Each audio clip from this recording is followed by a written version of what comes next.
ओरैहाय मोनसे फोरोंगुरु आरो फरायसा मोनसे मिलन बेखौ जोङो मोननो हाबाय जोंनि थाखाय जोबोद थाखाय आङो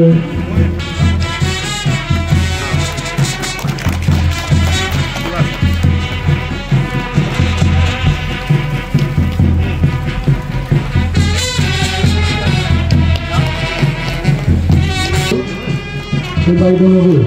जाहाथे मानखौ फारि फारि बावलाङो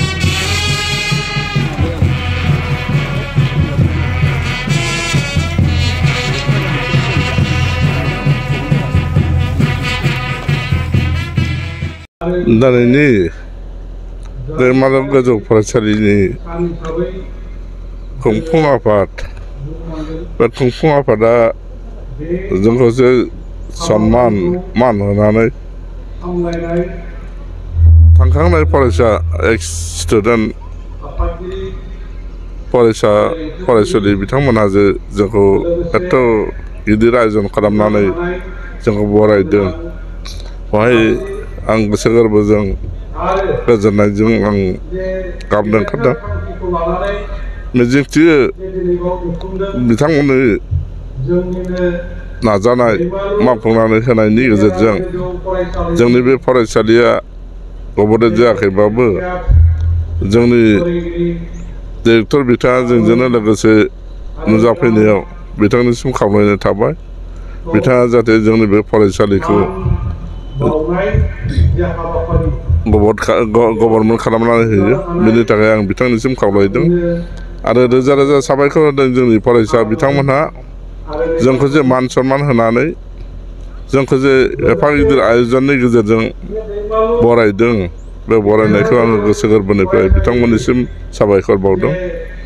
जोंनिनो फिसा हिसाबै जोंखौ बे ओनसोलनि गार्जेन सासे गोख्रों गार्जेन हिसाबै मिजिंथिनानै जोंखौ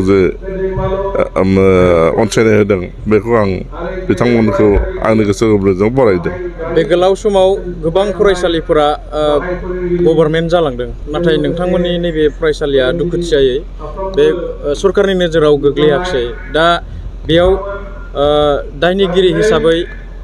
सोरखौ बुंगोन सारा बे बुब्लियाव आङो सरकारनि माखासे जोंबायदि बेक्ति जायफ्रानाखि फैसा एबा रांखावरिनि लालसा गोनां बेक्तिफोर दङ बिथांमोनखौ सिदायै सोंखारियो बिथांमोनहा जेखि जाया थाखा फैसानि मा होनो बेखौ खांगालाव लुगैनायाव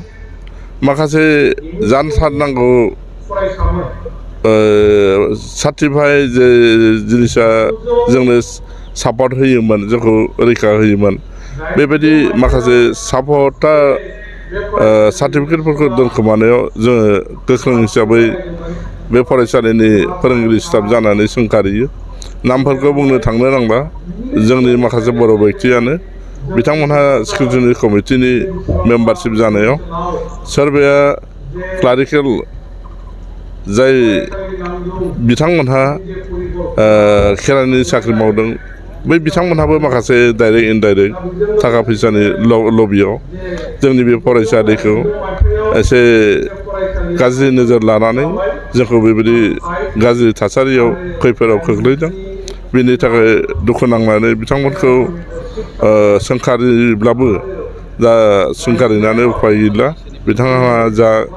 जोंखौ खस्थ' होबाय बियो अबंगसायासो मिथिसिगोन अबंगसानि खाथियाव बिनि दायखौ दोनहरथ'बाय आं सारा जे गायसनजेननायनिफ्राय गोलाव सम बेयाव फोरोंगिरि बा गाहाय फोरोंगिरिनि बिबान लानानै मावबोबाय दा बेयाव नोंथांनि गोसोआव थानाय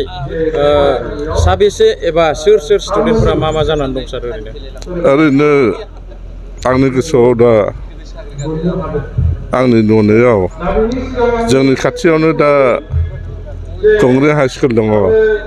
खुंग्रि हाई स्कुलाव सासे साइन्स डिपार्टमेन्टआव फोरोंगिरि हिसाबै मावगासिनो दङ दासिमबो बिथाङा बिएडबो लाबाय बावैसोनो हेडमास्टार जागोन आं बेखौ मिथिगौ बेनिफ्राय बे गामिनिनो सासे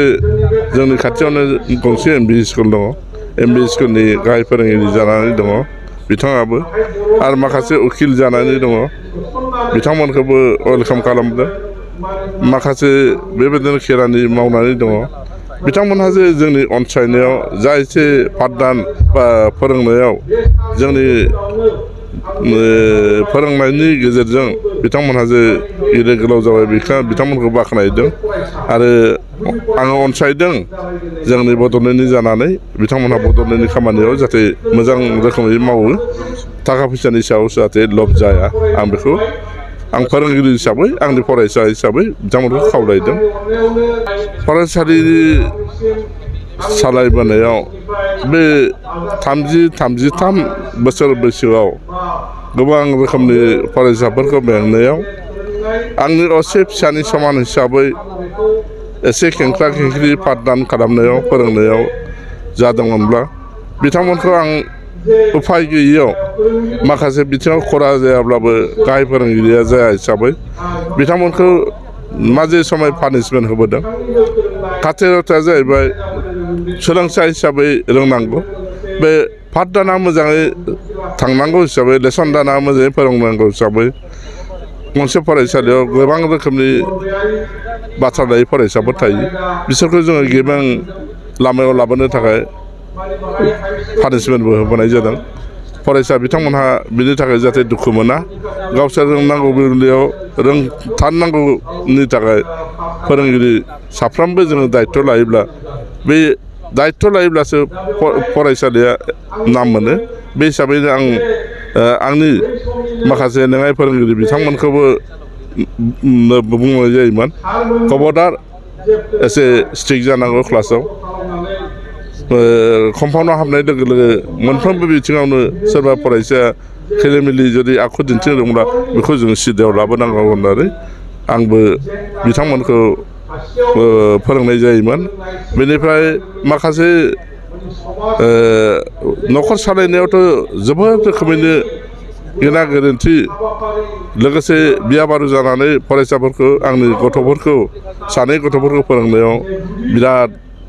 खस्थ'आथ' मोनबोदों नाथाय आङो एसे आबाद खेथि मावबोदों हिसाबै आफानिफ्राय 8 बिगा जा गायग्रा हा दंमोन बेवहायनो आं सम मोननायाव गायदों फोदों बेनिफ्राय बागान दंमोन गय बागान गैयाब्लाबो 10-12 बिगासो दंमोन आं बिजों गथ'फोरखौ फोरोंनो हादों सासे एम.कम फोरोंनो हादों सासे बिए फोरोंनो हादों बेखिनि आं न'खर सालायबोदोंमोन आरो जोबोद मोजां माने 38 इयार्स फरायदों थांदों खबराबो मोनलायलाय गोजाननि दिनै जे लास्ट अबस्थायाव मोनबाय खुब मोजां मोनदों आरोखि गोजोननाय मोनो माने दिनैनि बादि मोनसे मोजां माबा मोनाखै आरोखि रिटायारा जादोंबाबो मोनाखै आं 22 जादों खिन्थु दिनैनि बे दिना बयखौबो लेंहरनानै जों डिपु बाहायना मोनसे प्रग्राम बानायदों बेवहाय बिसोर नुजाफैनो हादों बिसोरखौ नुनानै आं मोजां मोनो आरो आंथ' इसोरनि अननायाव बेमार आजारावबो गोलैफेराखै थाखा फैसा मोनाब्लाबो बे दिगे आङो खुनु गाहायाव थायाखै जेसे हागौ आं एसे सार्भिस होदों माने आंनि जिबननि क्वालिटि आरो जिबननि माबायानो गोहोआनो बेल'खा जेसेबां हागौ एसेबां आङो बे 38 इयार्सखौ माबा खालायदों आरोखि सरकाराथ' खालामथारनांगौ जों खावलायहरो आरोखि खालायनांगौ खालायोबा जे जोंनि जायो बे नङा बेहाय रायजो राजानि खारन जोंनि बे फिडार स्कुलफ्राव बिराद गाहायाव थानाय एल पि स्कुल दंमोन बे जायगानि गथ' गथायफ्रा गोदो खुनुरुखुम एल पि फरायबाय थाबाय गामि दरसे 2-3 high school M E school फरायनाय दंमोन जों बेखौ हाग्रा बंग्रानि गेजेराव जे खालायनो हाबाय खालायनानै दिनै जोंनि सात्रफ्रा हाजार जाबाय आरो 38 इयार्सआव आरो बे एरियायावथ' दा मथा मथि घरे मेट्रिक पास बिए पासआबो ओंखारगासिनो दं बेनो आरो जोंनि माबा देरगानांगौआ औ दिनैनि बे आंखौ सोंनायनि निउसटार नोंथांमोन जोबोद धन्यबाद नंगौ जोंनि जिबनाव बहुद दुखु खस्थ'नि स्ट्रागलजों जोङो फैबाय 1986 निफ्राय जोङो आं सेक्रेटारि जाजेननायाव ओरैबायदि मोनसे आं थांखि लादों बेनो फार्स्ट बेनो लास्ट बे मोनसे आंनि जिबनाव आंहा साननानै थाखादोंमोन दा दिनै लास्ट पर्यायसिम फैनानै गेजेर ससेयाव मा जादों मा जायाखै बेथ' थांबाय आंनि लाइफआव मोजां साख्रि फैदोंमोन आं बेखौ लायाखै आङो बे दैमालुखौनो फोथांथारगोन होननानै समायखेरा लाखानाय बायदि जानानै आं दिनै बे पर्যাयसिम फैदों दिनैनि दिनाव आंनि बे गोबाव समाव बिदाय जालांनाय फरायसाफ्रा दिनैनि थारिखआव फैनानै बरायफैदों बाहाय आंहा जोबोद साबायखर बेनिख्रुइ साबसिन आंहा जिबनाव मोनगोनखौ आं सानाखै दिनैनि दिना जोबोद अनलायनाय आरो माने बाख्नायनाय दिन जारिमिन सान बेखौनो आं बे गोलाव सम भेन्सार फरायसालियाव फोरोंनाय समाव नोंथांनि जे अनजालि बिसि अबजेक्सनफोर खालामदोंमोन नामा नोंथां? औ बेथ' जाखागोन स्वाभाबिक बे गोबाव माने आङो हाबा जायै सिगांनिफ्रायनो मानि बाहाय खालामदोंमोन बिनिफ्राय उनाव बैसो जानाय लोगो लोगो बोथोरनि थिननायाव आङो हाबा जादों आंनि बिहाव बिखुनजोआ जोबोद गोरों आरो आंनि मिसेसनि फेमिलिफ्राबो जोबोद गिदिर दा बिथांमोनहा आंनो साख्रि होदोंबाबो आं लायाखै दा बाहाय मिसेसआ माने बियो गोजानावबो थांजानो बादोंमोन आरोखि साख्रिखौ बाहायनो मोनबाय बायले खोमा होननानै थादों दा बेहाय एखमबा ओरैबायदि माने दुखु मोनो एथ'ग्राब सेक्रिफाइस खालामबाय नोंसोर साख्रियानो जायाबा मा मावबावखो ओरैनो थादोना हाल मावदोना होनो बे समाव आं बुंदोंमोन मानो हाल मावनांगौ गोरोंमोन सालाय जोङो बे स्कुलजों मोनजायाब्लाबो इसोरा जोंनो माबा मोनसे दान होखागोन बे दानजोंनो जों मोनजागोनब्ला नोङो आंबो बुङोमोन बेनिफ्राय बियो दुखु थाब्लाबो बियो उनाव गोजोनोमोन ओमफ्राय बियो सानखायो बेबो इडुकेटेड मानसिखाय माने इडुकेसनानो एकदम माने जोंनि माने सम्पति बा इडुकेसनानो जोंनि मान सन्मान होननानै बेयो आंनि मेसेजआ सानोमोन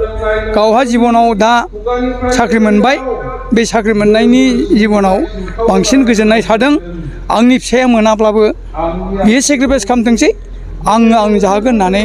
आंनि मेसेजआ बुङो दा दुखुखौ बारा खामाखिसै आरोखि दा बेखिनि जिबना बेखिनियाव फैदों आरोखि गथ' गथाय सानना आंनि गथ' गथायखौथ' मा होनबावनो बुंनोबो लाजियो थेवब्लाबो आं खिन्था जे आंहा सानै गथ' दंमोन माने सासे फिसाजो बे ओमफ्राय सासे फिसाला आं फिसाजोखौ MA पास खालामहोनानै बिलाइहरबाय आरो सासे दा रासियानिफ्राय डक्टर जानानै फैबाय दा इण्डियाआव मोनसे एग्जाम होगोन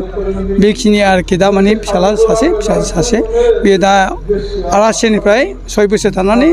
MBBS खौ कमप्लिट जानानै फैबाय दा दिल्लीयाव बेयो दङ एग्जाम होनो थाखाय MCI नि मा बुंनो सानदों नोंनि बे हाबाफोराव बाहागो लानानै मोजां मोनदों बे हाबाफोराव फैनानै खारन बेवहाय साब्रै जोंहा माने टिचार्सफोर दंमोन बिसोर अलरेडि रिटायार जाबाय आरो आनफर्चुनेट दा बेनो जाहैबाय जे एक्चुअलि बे फरायसालिया माने प्रभिन्सियेलाइजेसन जानायनि थाखाय बै समावनो आरो जे रिक्वायरमेन्ट्सफोर नांगौमोन बे एक्चुअलि दंजोबोमोन मा खारननि थाखाय जायाखै बेखौथ' जों दा बुंनो हाला बे 2021आवनो एक्चुअलि प्रभिन्सियेलाइजेसन जादों हयथ' निश्चय आं बेखौ दा बुंनो रोंला मानि थाखाय आं सानो जे एबार जुदि प्रभिन्सियेलाइजेसन जुदि स्टेट गभर्नमेन्ट खालामो रिलेटेड टु